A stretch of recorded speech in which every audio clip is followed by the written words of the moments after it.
जिसने भी ये वीडियो बनाया है, ये वीडियो हकीकत है। इस वैसा ही जैसा आप छोड़ के गए थे, यानी कि हम अभी भी अंग्रेजों के गुलाम हैं? नहीं, अंग्रेजों से तो हमें 1947 में ही आजादी मिल गई थी। अच्छा, तो अब तो हमारे अपने लोग देश चलाते होंगे ना? हाँ, तब तो देश काफी आगे बढ़ गया होगा। जब हमारे अपने लोग देश चला रहे हैं तो गरीबी और भ्रष्टाचार का तो नाम ही नहीं होगा। सबको बराबर हक दिया जाता होगा, किसानों और मजदूरों का अच्छा ध्यान रखा जाता होगा ना? नहीं, ऐसा तो कुछ नहीं है। तो कैसा है बताना मुझे। कैसे हमारे अपने नेता, हमारे आजाद भारत के नेता, 100 साल हो गए मुझे गए हुए, बताना। हमारे अपने नेता वो तो अपनी जेबें भरने में लगे हुए हैं। आने वाली 7 पीढ़ियों को नहीं बल्कि 700 पीढ़ियों को ना कमा कर खाना पड़े उस चीज के इंतजाम में लगे हुए हैं। तो तुम लोग क्या कर रहे हो और हमारे देश का युवा क्या कर रहा है? हम लोग तो इंस्टाग्राम पर रील्स देखने में बिजी हैं, यानी कि हमारी कुर्बानी का देश के लोगों पर कोई असर नहीं पड़ा। देश के लोगों में कोई देशभक्ति नहीं, कोई देश प्रेम नहीं।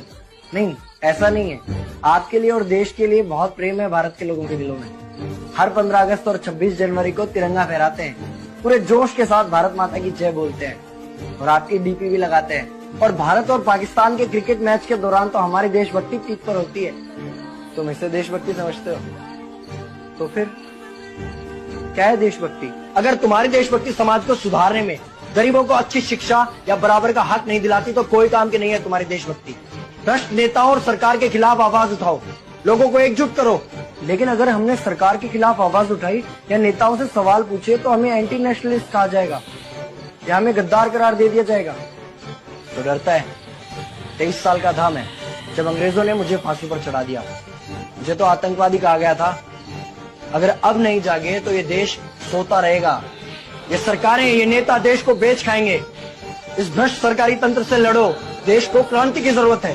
क्रांति यानी कि हमें हथियार उठाने होंगे, बंदूकें उठानी होंगी जैसे आपने उठाई थी। नहीं, हमारी क्रांति विचारों की थी।